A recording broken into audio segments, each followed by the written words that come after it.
Salut à tous, c'est Speed Cubing et aujourd'hui on se retrouve pour un nouvel unboxing.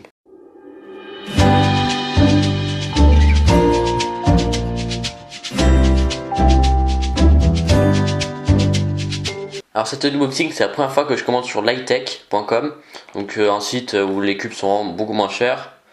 C'est-à-dire que cette commande je l'ai payé peut-être 40$ alors qu'il y a pas mal de cubes, 4 ou 5. Mais j'ai pris la commande express 3-7 jours. Et le colis DHL Express, et bien évidemment c'est super, est arrivé en 3 semaines. Bon, je dis ça, je dis rien.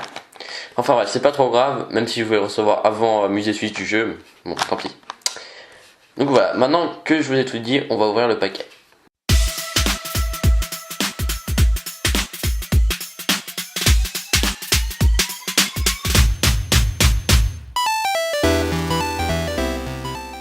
Tous les cubes qui sont bien enfermés dans du papier bulle, donc ça c'est plutôt sympa. C'est pas ça sur The Cubicle je crois. Donc je vais tous les sortir. Et donc voilà tous les cubes que j'ai commandés. Donc il y en a 1, 2, 3, 4, 5. Donc là malheureusement la boîte est un peu abîmée. C'est pas trop grave, tant pis. De toute façon je pense pas que je les garderai vraiment. Donc voilà tous les cubes. Donc le premier c'est celui-ci. Donc c'est le Yonjung Master Morphix. Non pas Yonjung. Mofang Joshi Master Morphix. Ensuite ça c'est le Key Thunderclap 4x4. Donc en version 6,2 cm. Donc la plus grande. Ensuite ça c'est le Gans 249, donc le premier 2x2 Gans. Ça c'est le Yuxin Little Magic, donc le 3x3 chip de Yuxin qui apparemment est très bon. Et ça c'est un 7x7 que j'ai cassé le mien. Donc c'est un 7x7 Z Cube qui coûte 9$. Donc en fait j'ai jamais vu un 7x7 aussi peu cher. À mon avis il sera un peu nul mais tant pis, c'est juste pour en avoir. Donc on va commencer tout de suite avec le premier cube, donc le Mofang Joshi Master Morphix. Donc ce cube c'est longtemps que je voulais parce que je sais pas pourquoi, j'adore la forme, tout ça, comment ça tourne. Donc ça fait longtemps que j'en voulais un et celui-là il coûtait vraiment pas cher. Apparemment il tourne pas si mal que ça. Notice. Donc voilà le cube, donc il est vraiment tout petit. Je pensais pas qu'il était aussi petit en fait. Et pour comparer voilà un 2x2, bon c'est quand même un peu plus grand mais à peine. Donc je vais faire la première turn. Si j'arrive à tourner, je sais pas comment ça sera là. Ouais ok il tourne vraiment bien. Ça rend le feeling habituel des Mofang Joshi. J'ai du mal avec ce nom. Donc apparemment ça se joue comme en 3x3. Dire que ça c'est équivalent d'un centre de 3x3. C'est équivalent d'un coin je crois. Donc ça se joue exactement comme un 3x3. Bon, je sais pas si je vais aller. Je vais le mélanger rapidement. Pour voir ce que ça donne mélanger. Donc c'est comme ça. Donc j'ai du mal encore à le tourner, c'est un peu débile mais c'est un peu chaud à tourner. Je sais pas exactement où ça tourne tout ça donc c'est assez chaud. Ok donc je pense que je vais pas tout de suite le résoudre, ça c'est sûr. Donc je le résoudrai hors caméra, donc je verrai si c'est vraiment intéressant. Si vraiment je trouve ça très intéressant, je ferai peut-être un tutoriel, si ça vous intéresse en tout cas. Et voilà donc je pense que j'aurai pas trop de problème à le résoudre. Mais ça on verra plus tard. Donc voilà le premier cube très bon de Mofang Joshi Master Morphix. Maintenant on va passer au prochain cube, donc on va passer à celui-là par exemple. Donc ça c'est le Key Thunderclap 4x4 6,2 cm, donc en noir. Donc en fait j'avais perdu mon Key Wukwe et du coup j'ai plus vraiment le bon 4x4. Donc avant j'ai FF4. Tout notice. Donc j'ai déjà essayé rapidement justement au musée suisse du jeu. Donc j'ai trouvé super bien. En tout cas je vais essayer la version mini, donc je sais pas si elle sera aussi bonne celle-là. Ok donc c'est le même logo que vous voyez que le Key Wukwe. Donc il est vraiment léger. Je le trouve super léger, beaucoup plus léger je pense que les... Je sais pas, le Key Wukwe je m'en rappelle plus vraiment mais... Bon bref, voilà, et donc je vais faire le premier turn.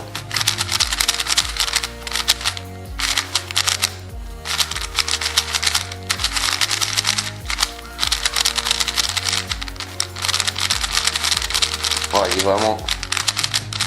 est vraiment très rapide sur les tranches externes et un peu moins sur les tranches internes si ça va encore. Je vais voir le camp marketing. Ouais, il est plutôt dans la moyenne des 4x4. Ouais, donc là il est très sec pour l'instant en sortie de boîte, forcément. Et donc les tranches externes sont vraiment très rapides. Les tranches internes un peu moins quand même. Mais il est vraiment super bon. Donc il est... j'ai du mal à décrire en fait son feeling, c'est un peu compliqué. C'est assez classique en fait, c'est pas vraiment incroyable. Les tranches internes, je pense qu'il faudrait un tout petit peu le desserrer et bien sûr le luber. Pour le rendre... je pense qu'on va le luber juste au milieu ici pour juste rendre plus rapide les tranches internes. Parce que les tranches externes elles sont déjà pas mal. Vous voyez que j'ai aucun blocage, quasiment. Par contre j'en ai avec les tranches internes. Donc ça c'est un peu plus problématique, même si ça va. Mais je pense qu'il deviendra sans trop de problème mon nouveau main. Parce que pour l'instant j'utilise la MF4 et puis il est pas super quoi.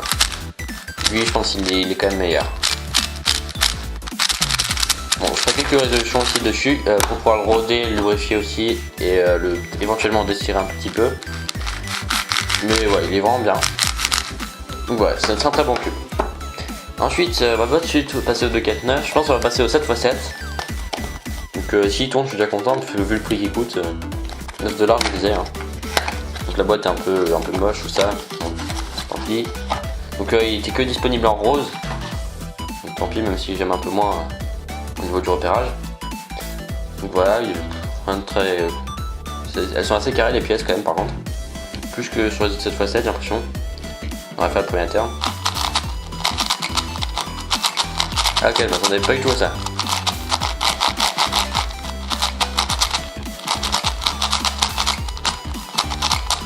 Ah ça va. Il y a vraiment pire. Je m'attendais pas du tout à un feeling comme ça en fait. Je m'attendais à un truc plus smooth, mais là c'est ultra crunchy. Il y a quand même plein de petits crans, donc c'est ultra cheap. Hein. Mais l'avantage c'est qu'il a, je pense qu'il a pas popé déjà.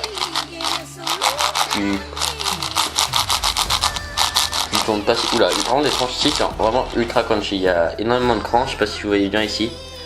Mais ça fait beaucoup de bruit. Je pense que le quality cutting doit pas être super. On va voir. Ouais.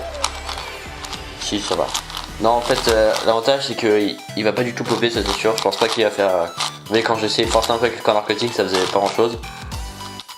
Donc je pense ça c'est quand même une bonne qualité. Par contre, c'est vraiment cheap quand même. Hein.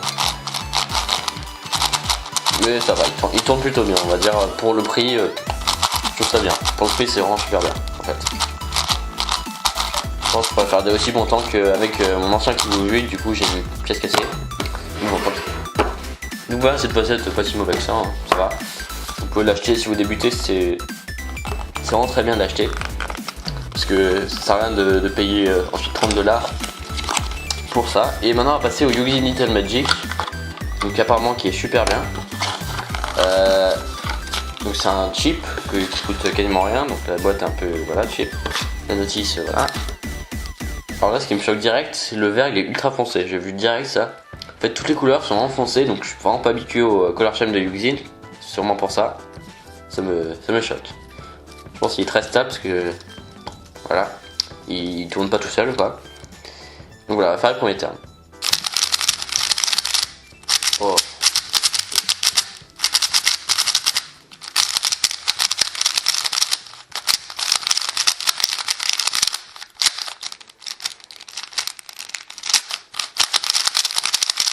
C'est vraiment incroyable.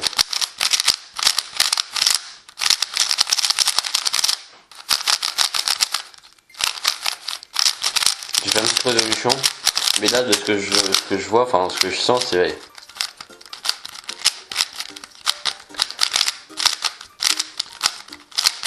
c'est vraiment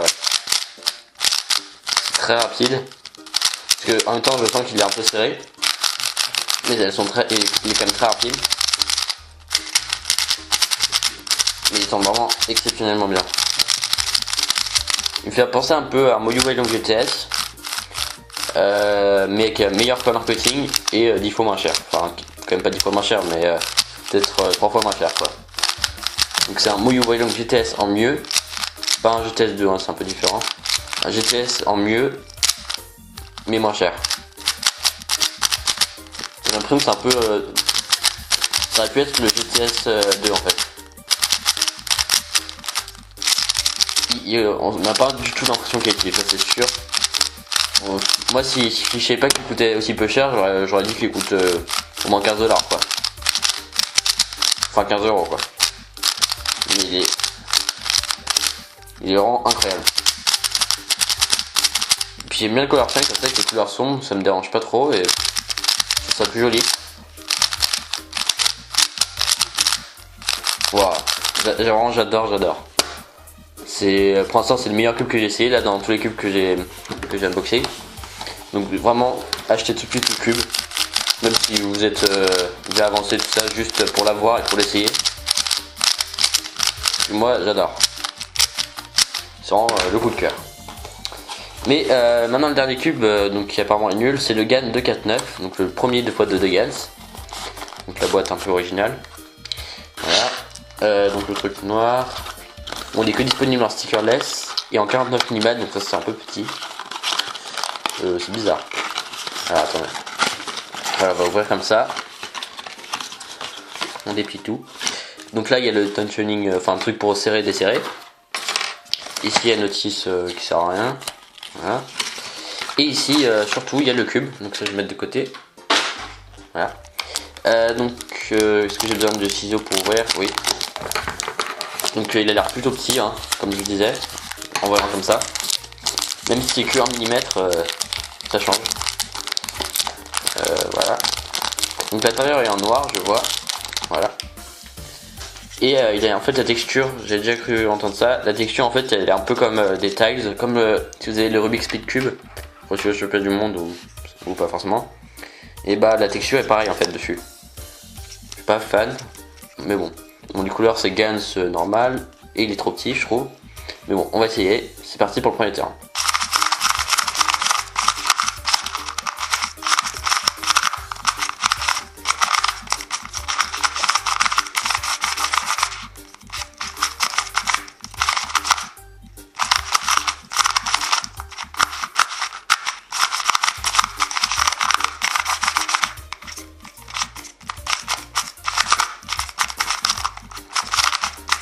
Ouais, il est pas si nul que ça. Il est très stable. Ça c'est un bon avantage, il est très stable même s'il est pas magnétique. Et ça j'aime beaucoup. Après, le corner plating c'est pas trop ça. Je pense là il est bien tensionné en fait déjà. Je pense qu'il est déjà bien tensionné, il est pas trop serré ni trop desserré. Non, moi je trouve pas si mal que ça. Hein. Contrairement à ce qu'on a pu entendre, je sais pas s'il peut devenir mon mail, mais par contre il est trop petit, ça c'est sûr. Mais en tout cas j'adore le feeling, donc c'est un feeling comme s'il y avait du sable à l'intérieur, donc ça me dit. Imaginez que vous mettez du sable dans le cube et ça ressemble un peu à ça. Enfin mieux quand même, parce que si vous mettez, faites pas ça hein, par contre. Mettez pas du sable dans votre cube, sinon... Voilà. Mais ça va, il est pas trop mal. Mais rien que 1 mm de moins, ça se voit vraiment énormément. Donc je laisse en 50 mm, je prends encore mon 2x2. Ouais, il y a 1 mm de différence quoi. Ah, ça n'a rien à voir. Pas rien à voir parce que ça c'est mieux, mais c'est... Je sais pas. On voit que c'est un Gans quoi, c'est différent des autres en fait. Voilà. Donc voilà pour ce cube que je vous conseille à peu près, ouais. Il coûte non, il coûte pas si cher que ça. Hein. Donc ouais, je vous conseille quand même à peu près, je le conseille. Donc voilà les cubes que j'ai commandés sur Lightech. Donc le Z Cube 7x7 qui est plutôt raisonnable. Pour le prix, ça va. Même s'il y a mieux. Donc il coûte seulement 9 $ et je vous conseille de l'acheter si vous débutez. L'usine Little Magic, vraiment incroyable. J'adore, oui. Vous voyez que rien qu'en me regardant, je pense que vous voyez que vraiment j'adore. Donc là je vous conseille énormément de l'acheter. Ensuite bah, le GAN 249 pas si mal que ça hein. Même si ouais. Si vous avez le Booxian, l'achetez pas forcément, c'est différent quoi. Ensuite le 4x4 King Thunderclap. Ouais, il est vraiment bien en fait, quand je le réessaye il est quand même encore, je trouve encore mieux en fait. Donc j'aime bien les tranches externes, j'aime beaucoup, mais les tranches internes sont un peu moins bien. Donc je pense que je vibrerai un peu. Donc il est bien. Et ça bah, je vais essayer de le résoudre, donc il tourne bien, mais c'est pas vraiment ce qui compte dans un cube comme ça. bah, il a l'air plutôt sympa à résoudre justement. Et puis moi je trouve ça très joli comme cube. Donc voilà. Donc voilà, cet unboxing de chez Lightech avec que des bons cubes quasiment. Si vous avez aimé cette vidéo, n'oubliez pas de vous abonner, de mettre un commentaire et de mettre un like. Sinon, comme d'habitude, bah faites rien. Allez, salut!